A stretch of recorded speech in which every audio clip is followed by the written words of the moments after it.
평균 기온이 상승하면서 인류의 삶의 터전인 지구는 몸살을 앓고 있습니다. 지구 온난화로 해수면이 상승하고 사막화, 산성비 등 세계 여러 지역에서 이상 기후 현상이 발생하면서 개인이나 국가만의 문제가 아니라 인류 전체의 재앙이 되고 있습니다. 이런 상황에서 지구 온난화를 막기 위한 탄소 중립은 나날이 심각해지는 기후 위기에 대응하기 위해 반드시 실천해야 하는 글로벌 과제로 대두되고 있는데요. 이러한 글로벌 환경 변화에 맞춰 이데일리는 경기대학교와 함께 탄소 중립을 실천하기 위한 산학 협력 네트워크를 구축하는 업무 협약을 맺고 탄소를 줄이기 위한 방법을 모색합니다. 세상을 따뜻하게라는 이데일리의 사명을 바탕으로 경기대학교와 다양한 프로젝트를 통해 선한 영향력을 발휘하고 미래 세대를 위해 탄소 중립과 ESG의 필요성을 알리기 위해 노력할 것입니다.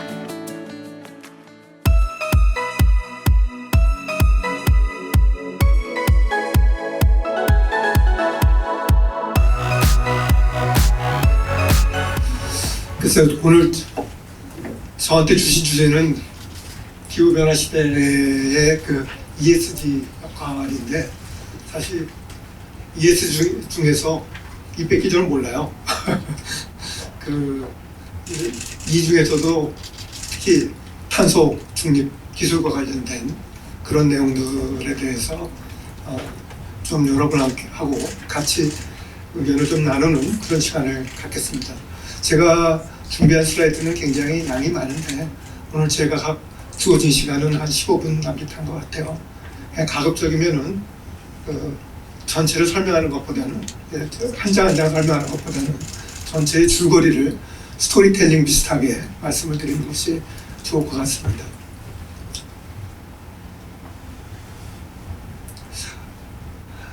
먼저 우리 총장님께서도 말씀하셨고 또 우리 처음에 영상에서도 얘기를 했지만 기후변화는 이제 심각하죠. 이 영상은 지난달에 한 달 전에 우리 최초로 우리 5월달에 태풍이 왔죠. 바로 그때의 그림이고요. 이게 상하이에서 40도 가까이 올라갔던 그림입니다. 이게 5월달인데 지난주인가요? 이틀 전이죠. 이틀 전에 베이징에서 온도가 40도를 넘었다고 그랬죠. 그게 지금 끓는 얘기가 좀 나오고 있고요. 그 전에 한 2주 전인가요? 2주 전쯤에 뉴욕이 완전히 산불 연기로 뒤잡혔죠. 이게 캐나다 북부에 있는 자연 그림에서 산불이 다 동시다발적으로 나서 그 연기가 뉴욕까지 덮친 그런 사례죠. 사막 지역의 중동에 굉장히 온도가 높죠. 평균 40도는 보통 간다고 그러는데 지금 50도에 갑니다. 50도에 가는 나라들이 엄청 많아지고 있습니다. 제가 이코노미스트에서 캡처한 기사인데 이게 아이모에서 올해부터 온도 하는 걸 갖다가 얘기를 하는데 여기 제가 붙인 걸 보면은 우리가 산업 경제 시대에 1.5도라는 걸 갖다가 많이 얘기를 하지 않습니까? 1.5도 넘어가면은 이제 아주 기후 재앙이 온다고 평균 온도가 그렇게 얘기를 하고 그거 넘지 않도록 하자 하는 것이 파리 협약의 기본적으로 골자 아니겠습니까? 그런데 1.5도까지는 안 갔지만은 1.5까지 벌써 간 적이 있고요. 그리고 그 다음에 올해부터 5년 동안은 계속 온도가 올라갈 것 같아요. 이게 그런 확률이 IMO가 발표한 확률이 뭐냐면은 60% 이상이랍니다. 이것이 이산화탄소가 대기 중에 많이 있어서 트렌드가 또 하나가 이유가 되지만 여러 가지 이유가 겹쳤습니다. 퍼펙트 스톰입니다. 퍼펙트 스톰 중에 하나는 뭐냐면 엘니뇨 현상이 지난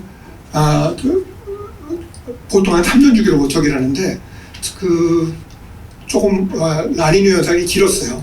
올해부터는 그동안에 없었던 것까지 합쳐가지고서 그 라니뇨 현상이 굉장히 커질 것이라고 좀 그럽니다. 거기다가 플러스 최근 몇 년 사이에 화산 폭발이 몇 번 있었습니다. 큰 폭발이 있었습니다. 화산재가 올라간 것도 있지만 화산이 폭발하면 수증기가 올라갑니다. 수증기가 엄청 올라갔습니다. 이 수증기가 온실 효과 역할을 합니다. 그런데 수증기는 온도 그 CO2하고 달라서 오래 가진 않습니다. 오래가는 한 5년 정도 수년 내면은 이거는 도로 대기 중에 빠져나오는데, 그러나 당분간은 이것은 그 온실 효과를 나타냅니다. 그렇게 되면 온도가 1.5도 넘어갈 가능성이 상당히 많다 하는 것이, 올해보다는 내년이 더 덥다. 근데 평균 온도가 1.5도라고 하는 거는 대양하고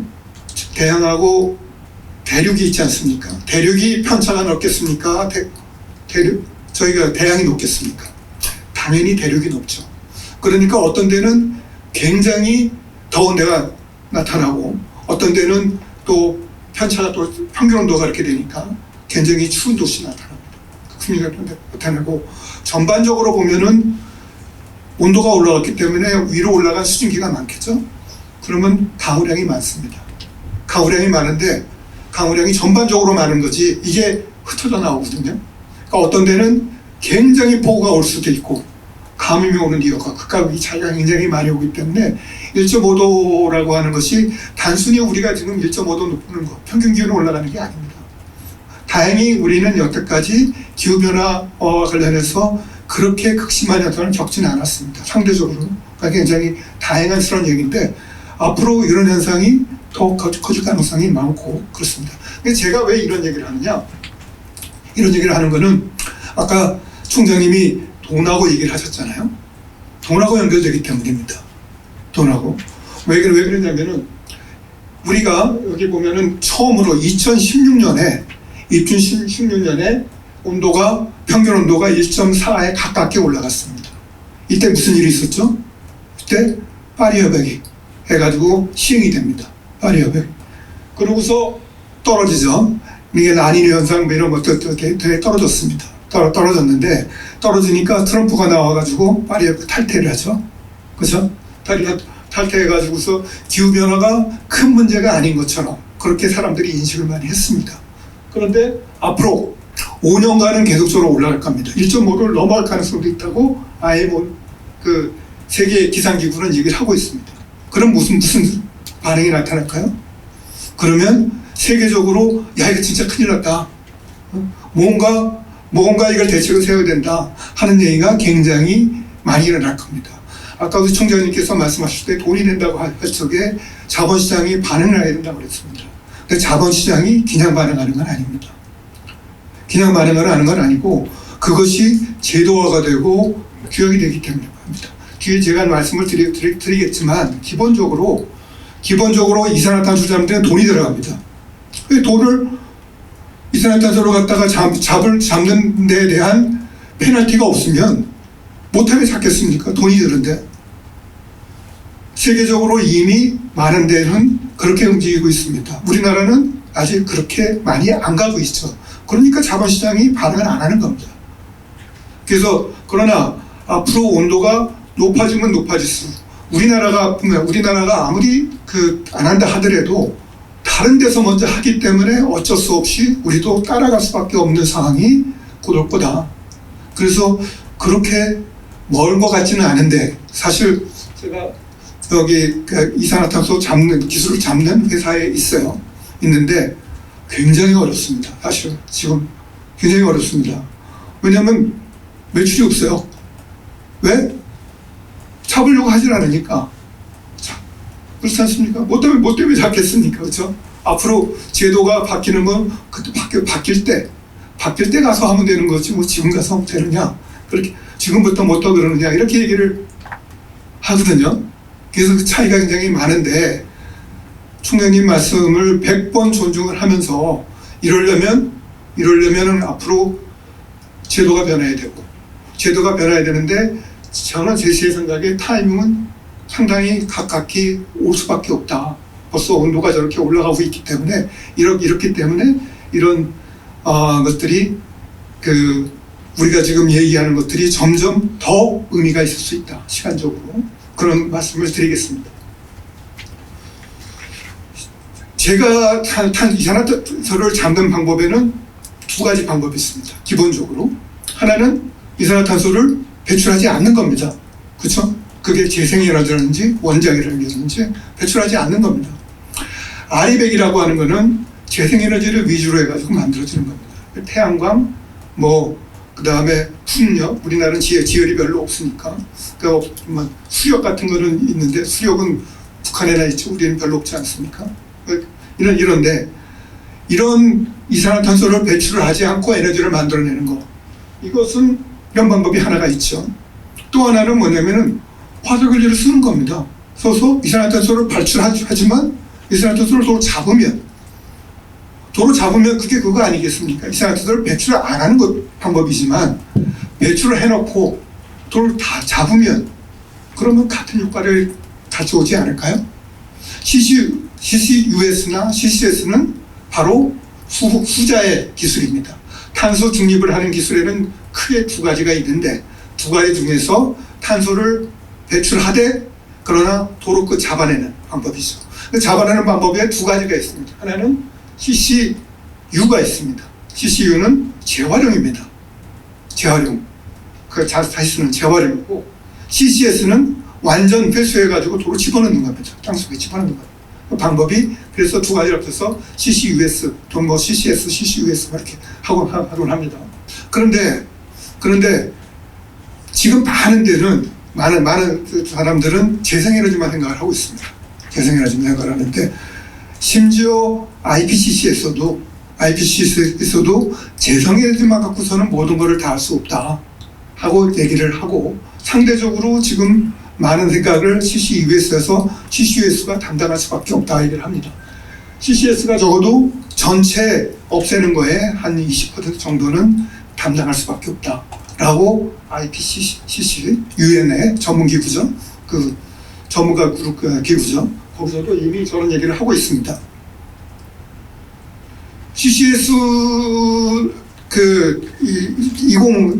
탄소 중립 2050을 갖다가 만들어내는 시나리오 방법에 완전히 방법으로 재생을 써서 재생을 위주로 해서 잡는 방법 이거를 그린 시나리오라고 한번 생각을 해보고 그 다음에 레드 시나리오 이거는 원자력 이걸 이용을 해가지고서 주로 해가지고 하는 방법 그 다음에 그레이 시나리오라고 하는 것은 이거는 CCUS를 이용을 해서 하는 탄소를 배출하되 도로 잡아내는 방법을 이용해서 하는 방법이 있는데 이 방법 중에서 돈이 제일 투자비가 잘 들어가는 것은 그레이 시나리오입니다. 그레이 시나리오는 이거는 기존의 컨벤셔널 방법을 상당히 이용할 수 있기 때문에 그런 부분에 이 방법을 지금 쓰고 있고요. 오늘은 저는 CCUS를 중심으로 말씀을 드리려고 합니다. 그 CCS의 필요성과 관련해가지고 비슷해를 가지고 한 4가지로 정리를 해봤습니다. 첫째로 뭐냐면 지금 발전을 해가지고 발전 분야에서 우리가 한 7억 톤 정도를 배출합니다. 이산화탄소를 배출하는데 발전 분야는 한 40% 정도밖에 안 됩니다.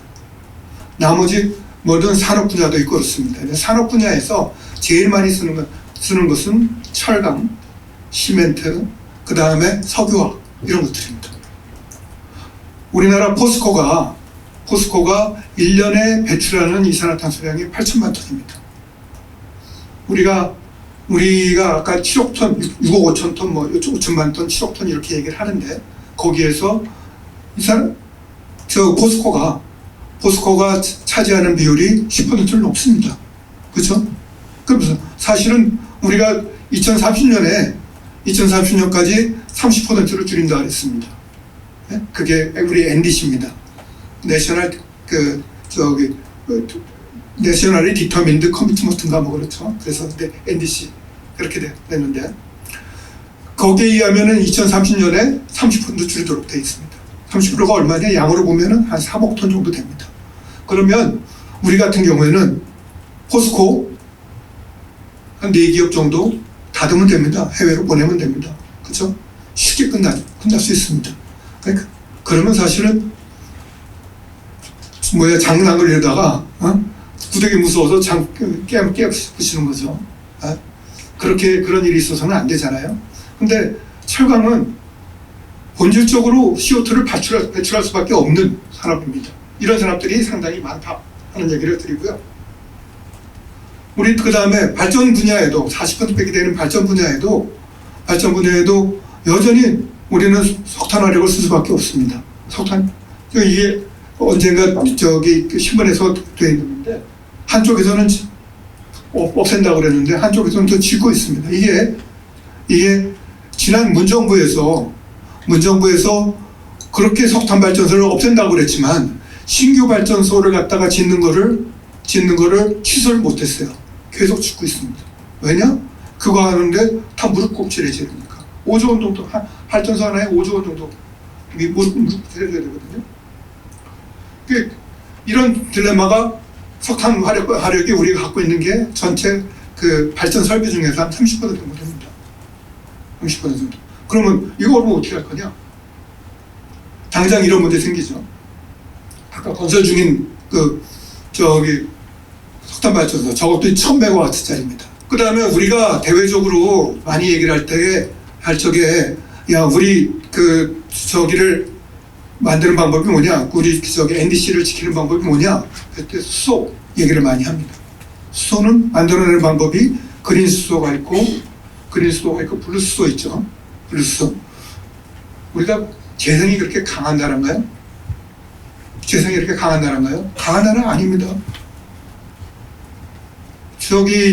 제주도에서 그동안 굉장히 풍력 재생 놨다가 많이 했지만 실제로 제주도에서도 지금 한 8% 정도밖에 안 됩니다.